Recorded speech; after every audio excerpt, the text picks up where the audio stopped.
Je vais convier maintenant Christian Dutertre. Christian Dutertre, qui est économiste. Je pourrais peut-être le qualifier au pupitre, je pense, hétérodoxe. Je ne sais pas si le terme vous sied ou pas. En tout cas, je sais que vous ne vouez pas une admiration sans borne à tous vos congénères économistes, si j'ai bien compris.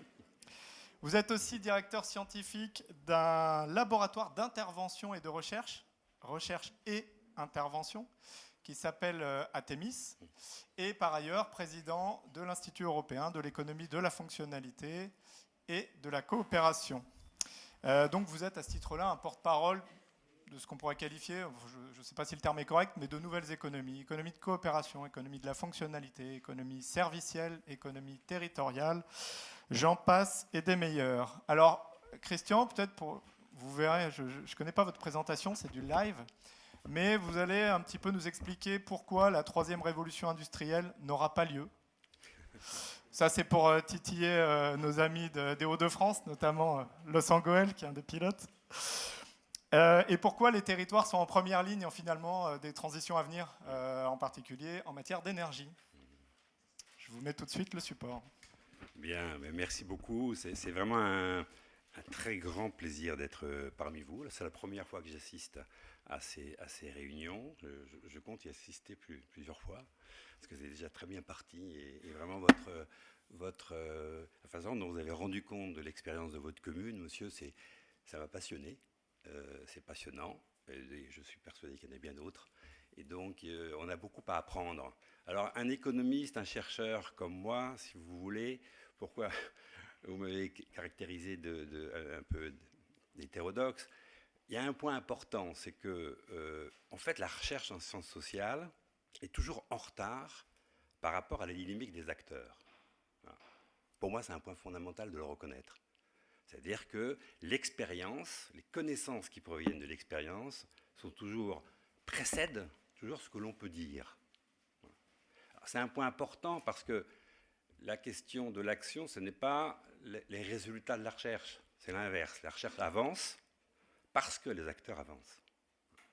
Et donc, c'est une posture d'abord humble, d'écoute, et bien sûr, ensuite, on essaye d'apporter notre contribution.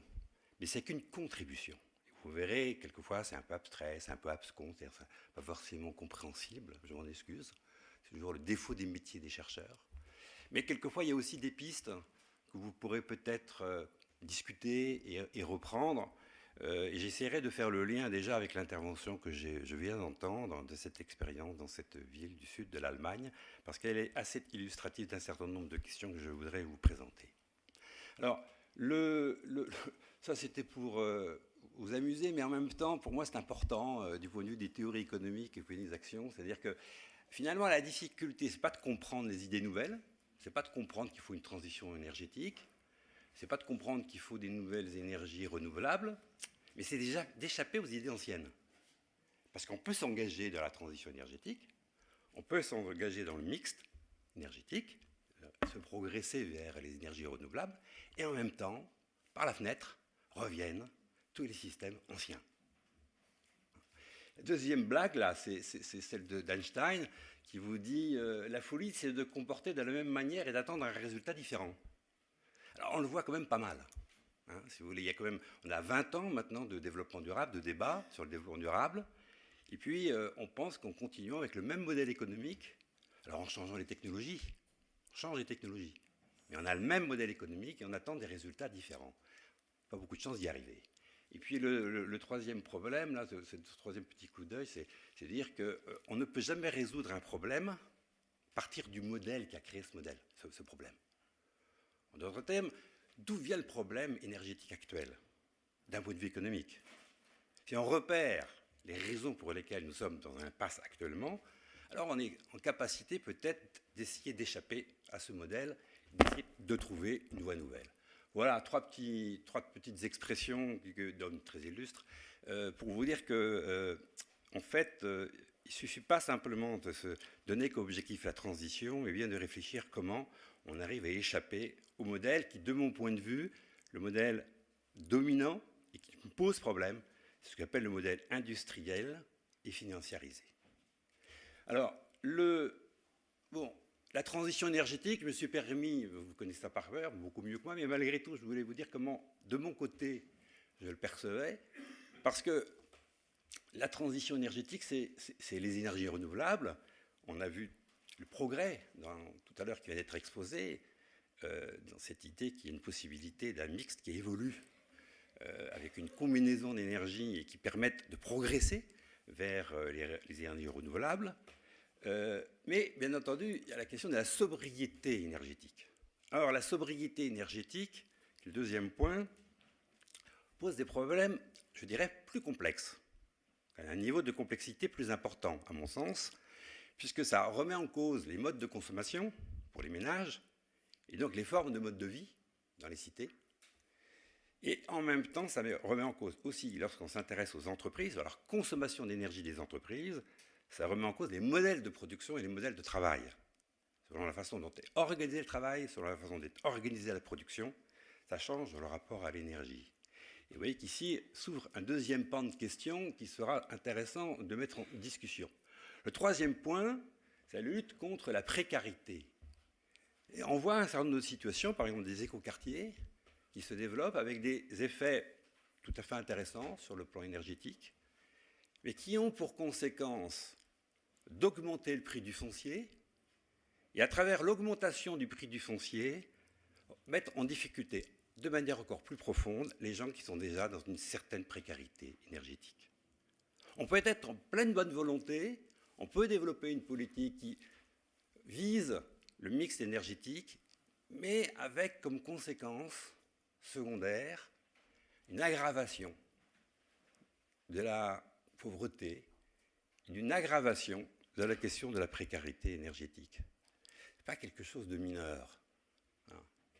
Et puis, le dernier point, mais bien entendu, je suis là au cœur de l'affaire, de votre réunion, de notre réunion, à travers TEPOS, c'est-à-dire que cette transition énergétique, elle appelle des nouvelles formes de gouvernance, et notamment de réfléchir et de progresser dans la capacité des territoires à être au cœur, des territoires infranationaux, d'être au cœur de la gouvernance de cette transition. C'est l'objet même de ces rencontres. Mais c'est un point très important parce qu'on a un héritage qui n'est pas du tout celui-là, en tout cas en France. En Allemagne, il y a une plus grande tradition, mais en France, il y a une très grande tradition de la centralité, y compris dans la gouvernance territoriale et y compris du point de vue des logiques d'entreprise, la façon dont les entreprises perçoivent, envisagent leur modèle économique, leur modèle de développement.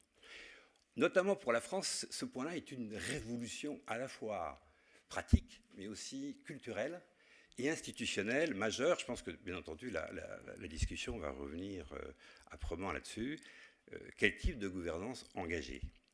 Ces 4 points m'invitent à réinterroger quelque chose, bien entendu, auquel je tiens, mais pas seulement parce que je suis économiste, mais parce que derrière se pose toute la question de la dynamique économique. Il n'y aura pas de transition énergétique sans qu'on change de modèle économique, sans que les entreprises changent de modèle économique, et sans que les territoires envisagent et tracent une nouvelle trajectoire telle que celle que vous venez d'engager, monsieur, vous et tous les acteurs de votre ville, et que vous nous avez décrites.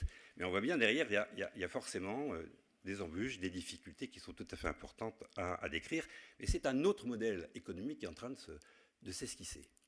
Alors, je voudrais ici, très rapidement, vous dire 2 grands problèmes majeurs de l'économie industrielle. Il y en a beaucoup, et financiarisés. Il y en a beaucoup, mais il y a 2 problèmes majeurs. Le problème, c'est qu'on a des entreprises dont la rentabilité est fondée sur des gains de productivité qui ont toujours pour logique des économies d'échelle, c'est-à-dire la croissance des volumes de production, la croissance des volumes vendus, et vous voyez bien qu'ici, immédiatement, ça se heurte à la sobriété. Comment faire en sorte que les clients consomment moins de ce que vous vendez ? Là, vous tirez, pour un modèle économique industriel classique, vous tirez une balle dans le pied. Puisque la plupart des modèles cherchent à vendre plus de gaz, plus d'électricité, la rentabilité étant fondée sur cette croissance de la production et des ventes. Le deuxième point, c'est que nous avons une très longue tradition, en France, en Allemagne, ailleurs, dans tous les pays européens, tous les pays développés, d'une conception où l'économie va passer par la spécialisation. Plus on se spécialise, plus on est capable par des effets de routine, par des effets d'apprentissage, d'aller plus vite et de gagner en productivité. Or, aujourd'hui, ceci se retourne en son contraire. Le travail en silo, le travail par spécialité, se retourne à la fois contre le sens du travail, on ne sait plus pourquoi on travaille. On est ramené à un petit truc, un petit espace, on ne comprend pas sa contribution, il y a une perte de sens du travail, et d'autre part, on détruit de la valeur. C'est-à-dire on fait quelque chose sans tenir compte de ce que font les gens à côté, y compris dans les municipalités. Les municipalités sont souvent organisées par des directions de services en silo. Et quand on est sur, par exemple, la transition énergétique, la question va poser des résolutions avec les agriculteurs, avec les écoles, on l'a vu, la question de la condition d'éducation. On peut le retrouver avec la mobilité, et c'est-à-dire des enjeux qui ne correspondent pas aux services tels qu'ils sont découpés aujourd'hui, mais des enjeux transversaux aux services. Et donc cela pose la question de la coopération entre ces services. Ce qui existe comme problème au niveau des municipalités existe également dans les entreprises. La spécialisation du travail est en bout de course.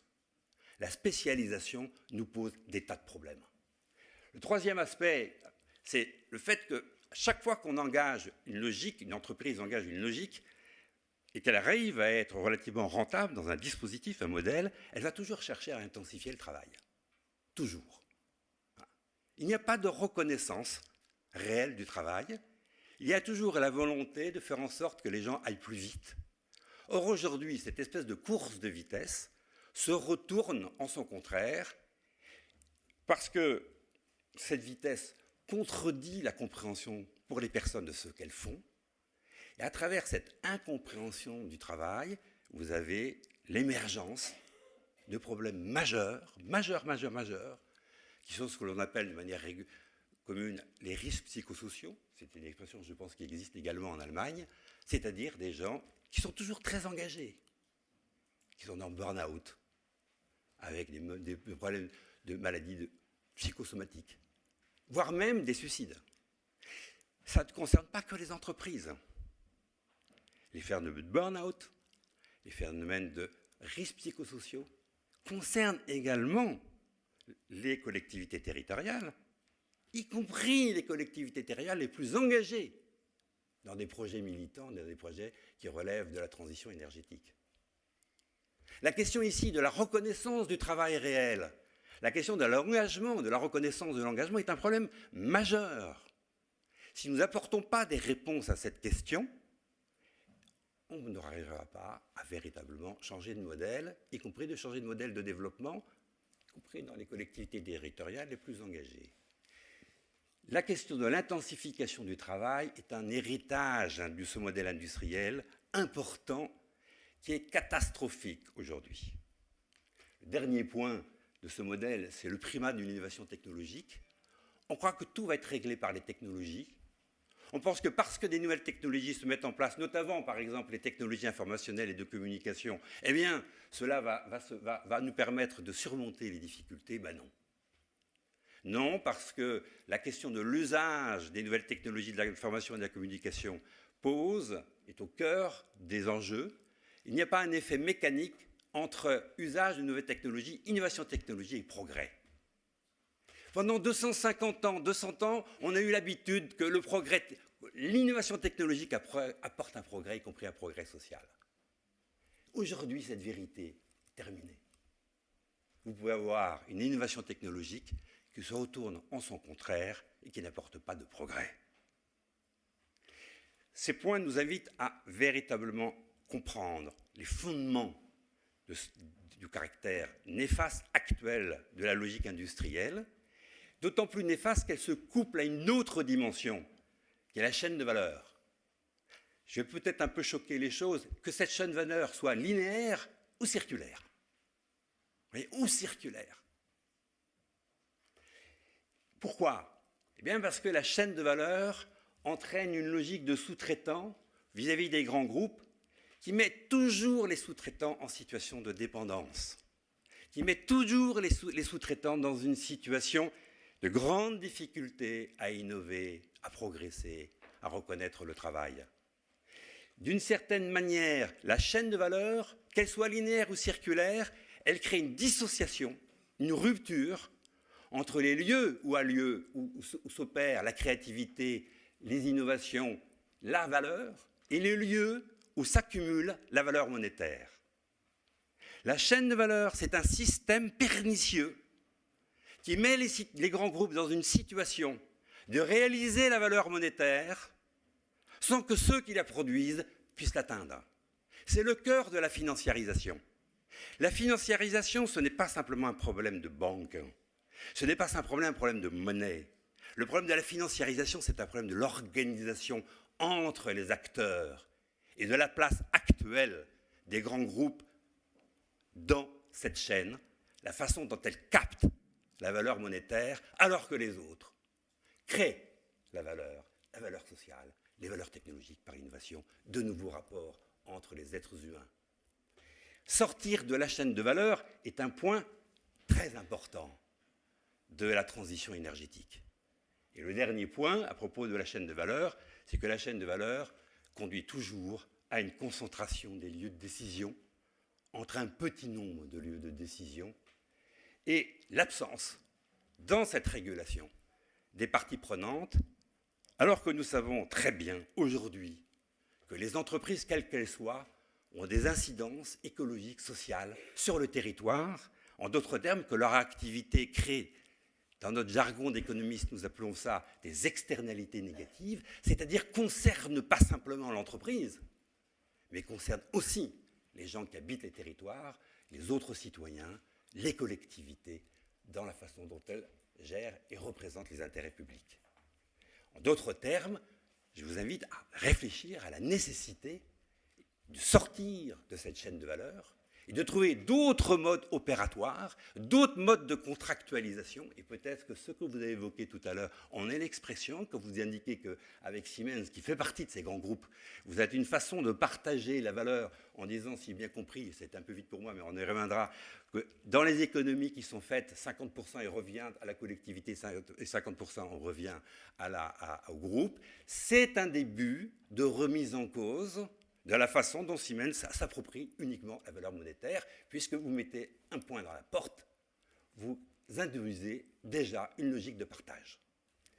Voilà les points, de mon point de vue, très importants à avoir en tête. Alors, sortir de ce modèle industriel, sortir de ce modèle financiarisé, comment ?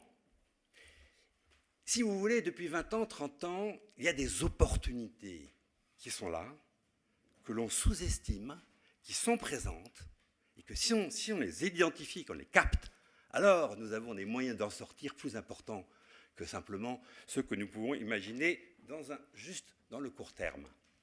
Ce sont des mutations économiques qui sont indépendantes de la volonté humaine, des mutations structurelles qui émergent à partir de la fin des années 80 dans l'ensemble des pays développés, même dans les pays émergents. Je reviens d'un voyage de 4 semaines au Brésil, c'est incroyable la façon dont en quelques 10 ans, j'y vais tous les ans, 10 ans, la façon dont ces mutations déjà traversent les pays émergents comme le Brésil. La première mutation, c'est la généralisation des activités de services. Y compris les entreprises industrielles, manufacturières, ont à peu près 80% de leur activité qui relève d'activités de services. Pourquoi c'est intéressant pour les territoires, les activités de services ? Eh bien parce que les activités de service reposent en grande part sur des enjeux de proximité, en particulier de proximité géographique, dans la mesure où toute activité de service est coproduite, engage des formes de coopération entre les prestataires, les gens qui sont engagés dans l'entreprise, leur organisation, quel que soit le statut de l'organisation, et les bénéficiaires de ce service. Tout service repose sur une coproduction.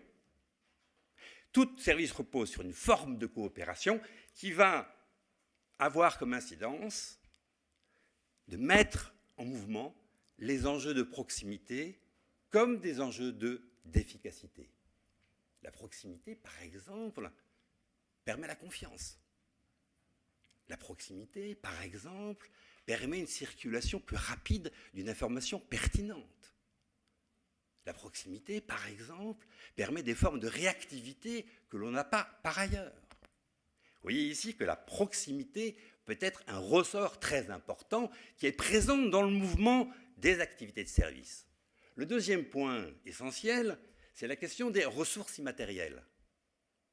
250 ans d'histoire industrielle ont centré l'analyse, les discussions, les raisonnements au travers de la notion d'économie. Économie, ça veut dire quoi? Faire des économies à propos des ressources matérielles que l'on mobilise. Mais nous ne mobilisons pas que des ressources matérielles. L'activité humaine, l'activité sociale, l'activité économique repose de plus en plus sur des ressources qui sont immatérielles. Des compétences individuelles, collectives, des formes de confiance entre acteurs, des pertinences d'agencement d'acteurs, des pertinences de composition des collectifs, de travail associatif ou non, de la santé. La santé, pas simplement physiologique, mais la santé mentale. La bonne santé mentale, c'est-à-dire une capacité de créativité, une capacité de dépassement de soi, une capacité d'aller vers l'autre pour qu'il y ait autre chose. Ces ressources immatérielles sont de plus en plus importantes dans l'économie. Simplement, elles ne se gèrent pas, elles ne s'opèrent pas, elles ne se développent pas de la même manière que les ressources matérielles. Quand on est branché sur les ressources matérielles, on cherche à faire des économies, moins de matière pour une production donnée. Lorsqu'on s'intéresse aux ressources immatérielles, on peut alors entrevoir que la qualité de l'organisation, la qualité du travail, la qualité du management, la qualité des formes de coopération développent la ressource. La ressource ne s'use pas à travers l'occasion du travail ou de la production, la ressource peut se développer. Il y a des conditions. Ces conditions, c'est la possibilité de revenir sur l'expérience, d'en tirer des enseignements. Et les territoires peuvent jouer un rôle central sur le développement des ressources immatérielles. J'en parlerai juste après, ce que j'ai appelé le patrimoine immatériel des territoires. Le troisième point important, ce sont les nouvelles technologies de l'information.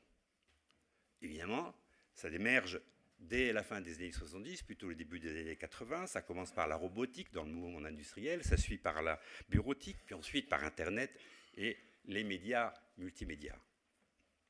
Mais ici, il y a une nouveauté essentielle à avoir en tête.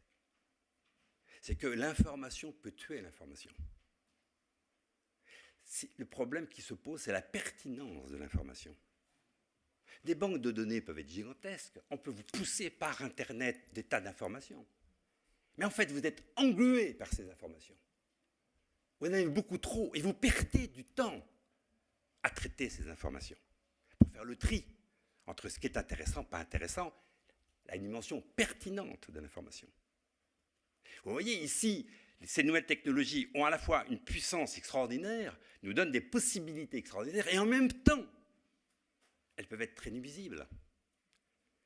Dans mon laboratoire, on a observé dans des situations de travail très simples, des gens qui, côte à côte, dans le bureau d'à côté, s'envoyaient des mails, et bien entendu, ils ne comprenaient rien. Ils auraient pris simplement 2 secondes pour dire au voisin, voilà ce que je voudrais, je compte sur toi sur tel point, ça serait réglé. En envoyant un mail, l'autre ne comprend pas qu'est-ce qu'est l'intention, n'arrive pas à comprendre réellement le sens de ce mail. Vous êtes comme moi, les uns et les autres, je pense que vous prenez la moitié de vos mails, vous les mettez à la poubelle, vous avez déjà un nombre de mails qui vous sont transmis et qui sont par copie parce qu'on pense que parce que vous soyez capable de le lire, on est complètement débordé. En d'autres termes, j'ai pris l'exemple des mails parce que c'est quelque chose que nous vivons tous, mais on peut le prendre pour beaucoup d'informations. Attention à l'illusion technologiste. Attention à l'afflux d'informations, des banques de données débordantes. Revenons à l'information pertinente, et cette information pertinente associera toujours, à la fois des systèmes techniques, avec des dimensions humaines, avec la possibilité de se rencontrer, avec la possibilité du corps à corps, de comprendre à travers simplement le regard, de la compréhension ou non de l'autre, à travers le regard ou le geste, à la façon dont se signifie l'information qui est transmise. En d'autres termes, le rapport au corps, c'est-à-dire à la présence humaine, est essentiel. Les territoires peuvent jouer un rôle essentiel, très important, dans la capacité de mettre en œuvre des informations pertinentes, c'est-à-dire de rétablir un équilibre ou une articulation entre le développement des NTIC et la dimension humaine, sociale, de la circulation informelle de l'information. Christian, est-ce que je peux vous poser un petit challenge? J'ai trop de temps. Ah, oui, ça c'est l'élément pratique. Est-ce que vous pourriez conclure ici et garder peut-être un peu sous le coude pour D'accord, le débat. réalimenter sur la partie Très bien. après le Très débat, bien. notamment D'accord. sur votre dernier. D'accord, ça va, très bien. Juste le dernier point, là. Voilà. Après les mutations, ça c'est des mutations, si vous voulez, fondamentales, qu'il faut, à mon avis, qui sont des ressorts très importants pour passer au 4, là. Hein, juste d'après. Bon. C'est-à-dire passer... Bosse pas? Non? La suite? Ouais, juste. Voilà, parce qu'après, c'est terminé. Ouais. Voilà.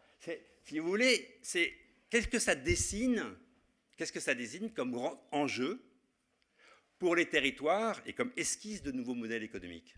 Voilà. Qu'est-ce que ça esquisse? Quelles sont les questions clés qui sont derrière? Alors, c'est quelques-unes, ça n'a pas du tout vocation à être exhaustif, mais malgré tout, c'est des points importants. La résilience, je commence par ce point-là parce que c'est un point culturel. Il n'y a pas... D'ailleurs, vous avez commencé par ça. Ça m'a beaucoup plu tout à l'heure. Vous avez fait des petits échanges de cadeaux. Hein? En vrai, c'est quoi ces cadeaux? C'est la culture des terroirs, à travers le vin, les aliments. Derrière, c'est immédiatement, vous avez fait appel à la question culturelle comme un ressort de la capacité d'engagement.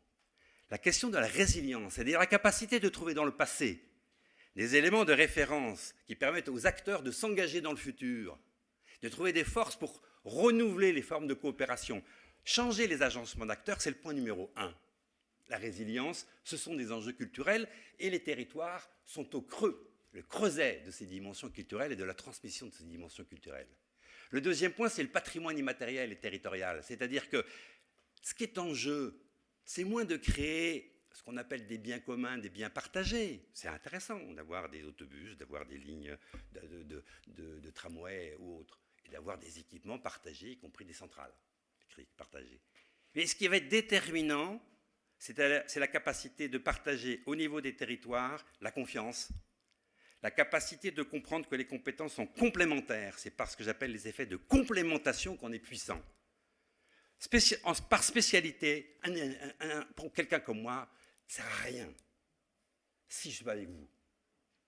Ça ne sert à rien. Si je reste tout le temps dans mon université, ça ne sert à rien de ma spécialité d'économiste. Ce qui est intéressant, c'est que je me mette au service de vous, de vos actions, parce que c'est là où se développent des effets de complémentation. Et ça, c'est le patrimoine immatériel. Les agencements d'acteurs, la qualité des agencements d'acteurs, c'est très politique. C'est éminemment politique. Et en même temps, c'est très économique.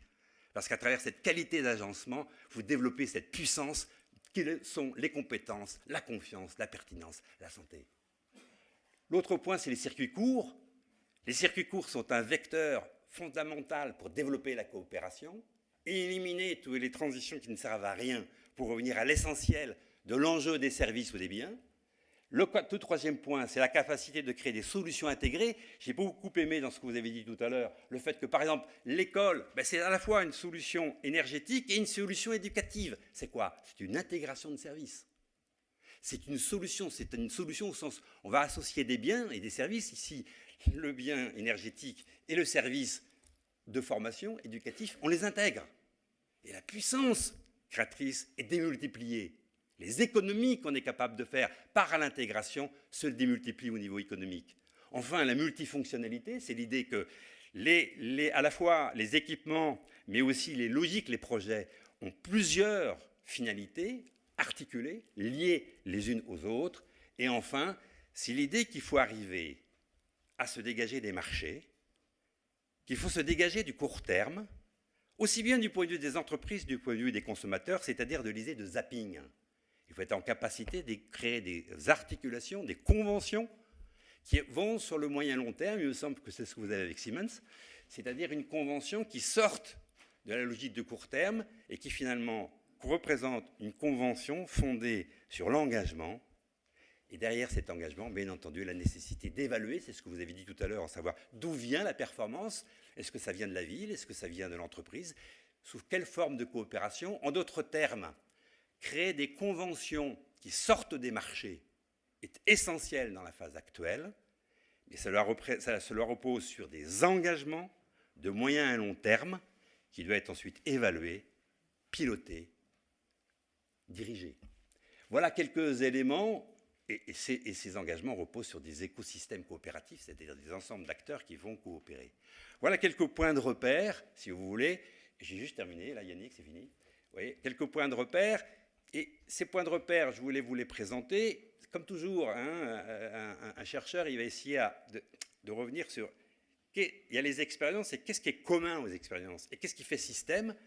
Pour vous les renvoyer, mais en disant la chose suivante, c'est très certainement à travers ces échanges d'expériences, celles que vous les organisez, que là est l'essentiel, là est l'âme du mouvement, même si, à un moment donné, il est quand même intéressant de faire le point sur le plan intellectuel, au sens de savoir en quoi le modèle dans lequel on s'engage a une pertinence.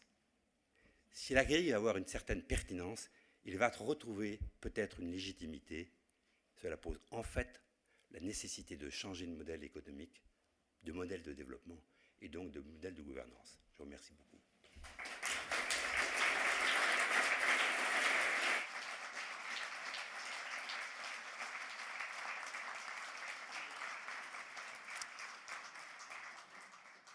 Merci, c'était extrêmement riche, très dense. Je pense qu'il y a réellement matière à décanter toutes ces idées qui sont autant finalement de fil à tirer en fait, hein, sur les territoires, à interpréter par rapport aux actions que vous menez. Je pense que vous faites plein de choses qui s'appellent un peu comme ça, mais vous ne le saviez pas. Donc effectivement, tisser le lien entre l'action et la réflexion et voir comment l'action peut aussi s'enrichir à un moment donné d'une sorte de conceptualisation ou d'une reformulation, ça peut être intéressant.